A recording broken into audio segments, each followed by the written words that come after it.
वंदे देव उमापतेश्वरगुरं वंदे जगत्कारिणं वंदे पन्नकभूषणं मृगधरं वंदे पशूनां पते वंदे शूरशशाङ्कवन्दिनयनं वंदे मुकुन्दं प्रिया वंदे भक्तजनार्तश्रियं वंदे शिवं शंकरः। बोलो शंकर भगवान की जय, विष्णु भगवान की जय, वैशाख महात्म की जय, सनातन धर्म की जय।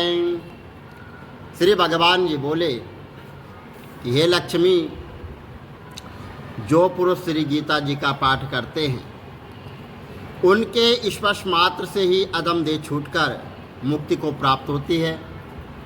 लक्ष्मी जी ने पूछा कि महाराज, श्री गीता जी के पाठ करने वाले को छूकर भी कोई जीव मुक्त हुआ है? तब श्री भगवान ने कहा कि हे लक्ष्मी, तुमको मुक्त हुए पुरातन इतिहास और वहाँ पर एक कथा मैं सुनाता हूँ। भागीरथी गंगा जी के तट पर काशीपुरी नगर है। ये तो कल भी सुनाया था ना? ये तो बेरिया वाली सुना रहे हो आप? ये तो कल भी सुनाया था ना? तीसरे अध्याय का मंत्र में। और 5वां अध्याय था क्या बात है। आज, तभी मेरे को ध्यान आ रहा है। मतलब राजा मैथिल ने पूछा, जब कामदेव भस्म हो गया तो फिर उसकी उत्पत्ति कैसे हुई? तो श्रुतिदेव कहने लगे कि यह कथा स्वामी कार्तिकेय के जन्म की है, जो यश और पुण्य को देने वाली है। जब महादेव जी ने कामदेव को जला दिया तो उसकी स्त्री रति अपने पति को भस्म हुआ देखकर शोक से मूर्छित हो गई। जब 2 घड़ी के पश्चात उसकी मूर्छा समाप्त हो गई तो वह अत्यंत विलाप करने लग गई, जिससे सारा तपोवन में जो वहाँ पर दुखी हो गया। अब रति ने चिता में जलकर शरीर त्याग देने का विचार किया और पति के मित्र बसंत को पति की अंतिम क्रिया करने को बुलाया। जब तक वह चिता बना रही थी कि बसंत भी वहाँ पर आ गया और वह रति को देखकर अति दुखित हो रति को समझाने लगा और कहने लगा कि आत्मघात करना उचित नहीं है। जब बसंत ने उसके शरीर त्यागने का विचार दृढ़ देखा तो नदी के किनारे पर चिता बनाई गई और रति गंगा में स्नान कर सब इंद्रियों को रोककर मन को आत्मा में लीन करके वो चिता पर बैठने को तैयार हो गई। तो उसी समय जो है आकाशवाणी हुई कि हे पति प्रेमा, तुम चिता में प्रवेश मत करो, तुम्हारा पति महादेव जी और भगवान श्री कृष्ण से उत्पन्न होगा। इस प्रकार कर्म से उसके 2 जन्म होंगे और तब दूसरे जन्म में वह रुक्मणी के गर्भ से प्रद्युमन रूप में उत्पन्न होगा और तू ब्रह्मा के शाप से शाबर नामक राक्षस के घर में निवास करेगी। वहीं तेरा पति प्रद्युमन तुमको प्राप्त होगा। इतना कहकर आकाशवाणी समाप्त हो गई। और जब रति ने आकाशवाणी सुनी तो वह चिता में प्रवेश उसने नहीं किया, जिनके कार्य की सिद्धि के लिए भगवान शंकर ने कामदेव को भस्म कर दिया था। उन सब देवताओं ने बृहस्पति और भगवान इंद्र अग्नि को आगे करके रति को वरदान दिया कि अब से तेरा पति अनंग कहलाएगा और अंग वाले की तरह मरा हुआ भी दिखाई देगा। और फिर कहने लगे कि पूर्व काल में तेरा पति सुंदर नाम का राजा था, उस जन्म में भी तुम इसकी पत्नी थी, परंतु जश कर्ण कार्य होने के कारण तुम्हारी यह दशा हुई है।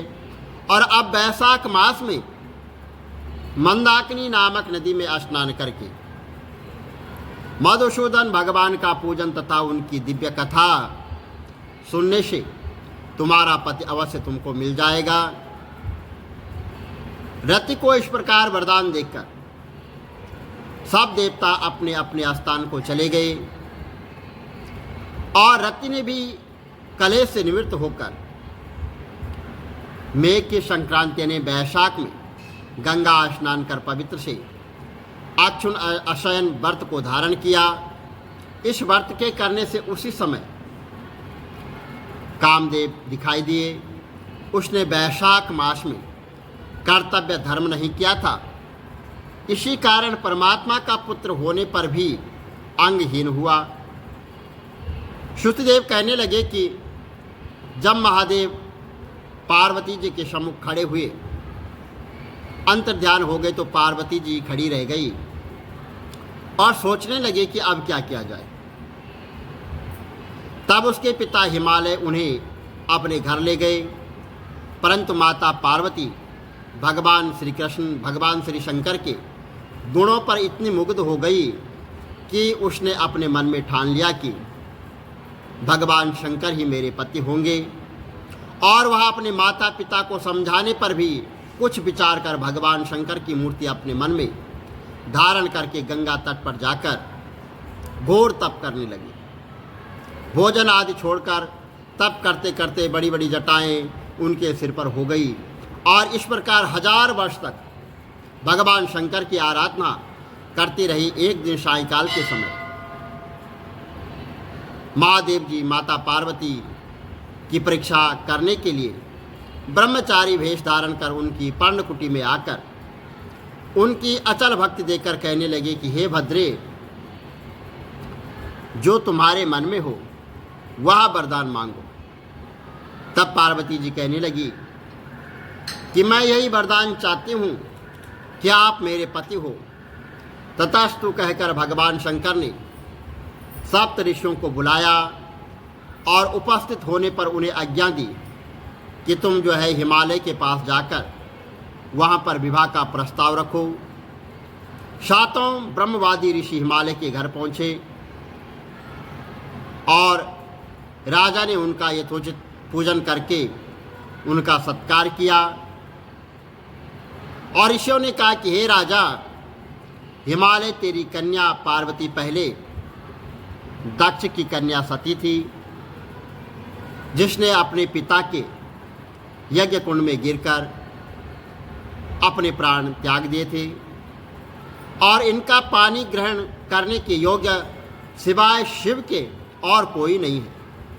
इसलिए तुम अपनी कन्या का विवाह भगवान शंकर के साथ कर दो।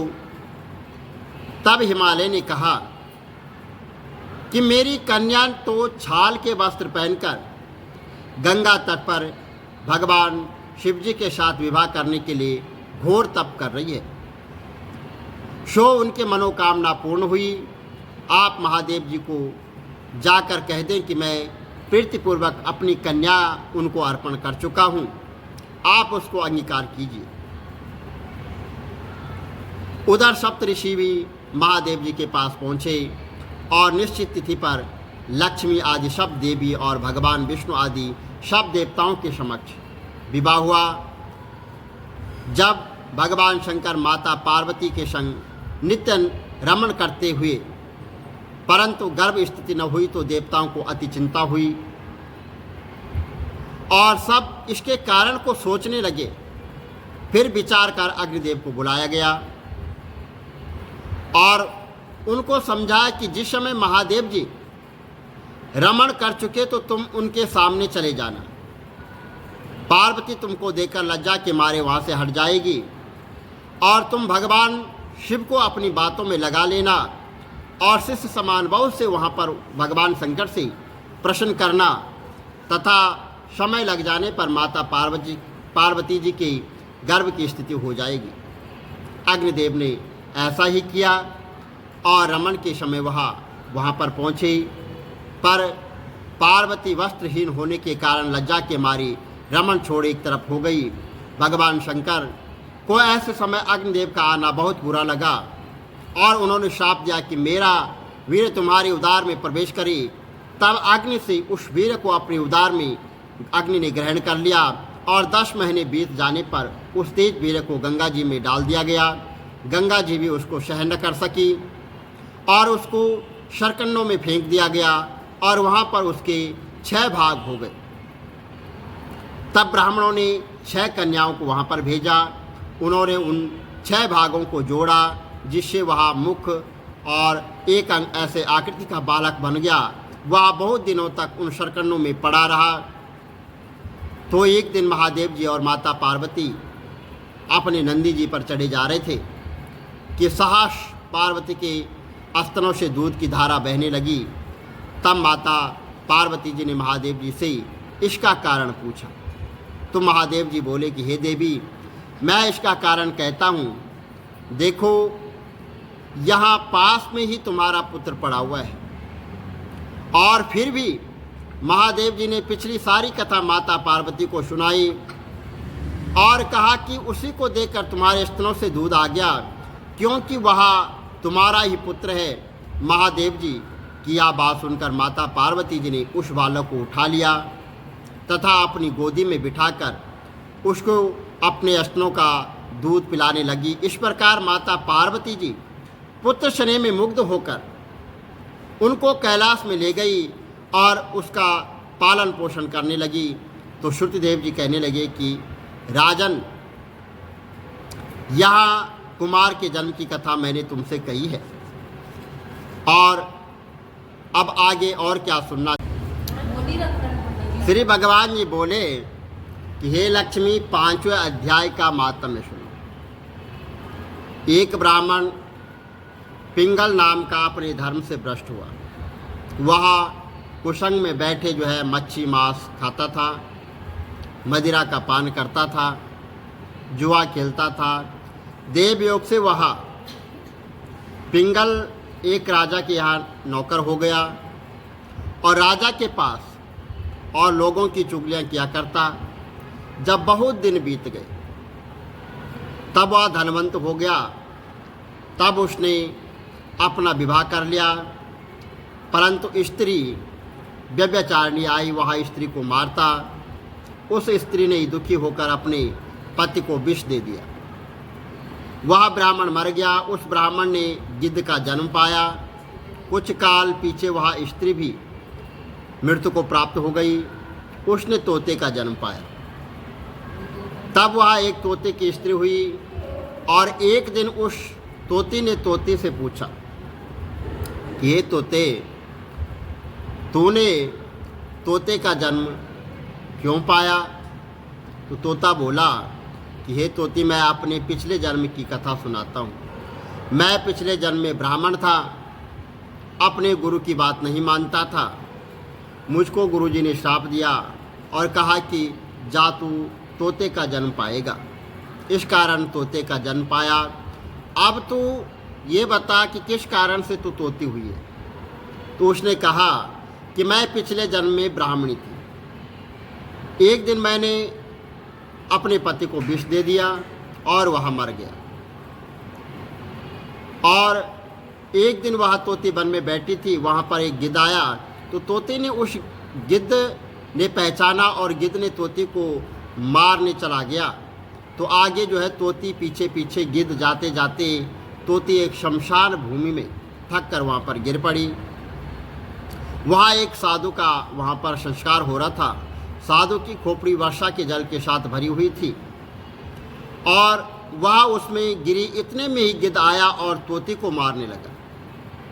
उस खोपड़ी के जल के साथ उसकी देह धुल गई और वह दोनों आपस में लड़ते लड़ते मर गए और अधम देह से छूटकर वे देव देह को और विमान पर चले गए, जिन पर बैठकर दोनों बैकुंठ को चले गए।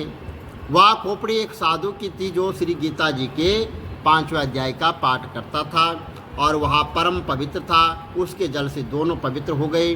जो प्राणी श्री गंगा जी का स्नान करके गीता जी का पाठ करते हैं वे बैकुंठ को जाते हैं। बोलो विष्णु भगवान की जय। कमल नेत्र कटी पीतम्बर गिरधरम मुकुट कुंडल कर लुटे किया सांवरे राधे वरम श्री कूल यमुना धेनु आगे सकल गोपियन के मन हरम पीत वस्त्र गरुड़ वाहन चरण शुक नित सागरम करत केल कलोल निष्ठिन कुंज भवन उजागरम अजर अमार अडोल निश्चल पुरुषोत्तम अपरापरम दीननाथ दयाल गिरधर कंस हिरणाकुशहनम गल फूल माल विशाल लोचन अधिक सुंदर केशवम वंशीधर वसुदेव चायो वाल चलो श्री वामनम जल डूबते गजराकलीनो लंका चेजो रावणम सप्तदीप नव खंड 14 भवन कीनो इक पदम द्रौपदी की लाज राखे कहाँ लो उपमा करम दीननाथ दयाल पूर्ण करुणमय करुणा करम कवि सनिष दिन नाम जप नित नागरम प्रथम गुरु के चरण बंदो यश ज्ञान प्रकाशितम आदि विष्णु जुगादि ब्रह्मा सेवते शिव शंकरम श्री कृष्ण केशव कृष्ण यदुपति केशवम श्री राम रघुवर राम रघुवर राघवम श्री राम कृष्ण गोविंद माधव वासुदेव श्री वामनम मत कत मारा नरसिंह पाई रघुपति पावनम मथुरा में के सवर ब्राजे गोकुल बाल मुकंद जी श्री वृंदावन में मदन मोहन गोपीनाथ गोविंद जी धन्य मथुरा धन्य गोकुल जहाँ श्रीपति अवतरे धन्य यमुना नीर निर्मल ग्वाल बाल शखावरे नवनीत नागर कृत निरंतर सेवितर मन मोहितम कालादि तट करत्र क्रीडा बाल अद्भुत सुंदरम ग्वाल बाल सब शक विराजे संग राधे भामनी बंसी बट दट निकट यमुना मुलिकिटेर सुहावनी भज राधे विष रघुवंश उत्तम परम राजकुमार जी सीता के पति भक्तन के गति जगत प्राणी आधार जी जनक राजा पनक राके धनुष बाण चढ़ावही सती सीता नाम जाके श्री रामचंद्र प्रणाम ही जन्म मथुरा नंद के हृदय नंदनम बाल लील पतित पावन देव की वसुदेवकम श्री कृष्ण कलमल हरण जाके जो भजे हरि चरण को भक्ति अपनी देव माधव भव सागर के तरण को जगन्नाथ जगदीश स्वामी श्री भद्रीनाथ विशंबरम द्वारिका के नाथ श्रीपति केशवम प्रणवयम श्री कृष्ण यशवद पड़त निस्तिन विष्णु लोक सगतम श्री गुरु रामानंद अवतार स्वामी कविदत्त दास समाप्तवम श्री कमल नेत्र समाप्तवम विष्णु भगवान की जय वैशाख महतम की जय।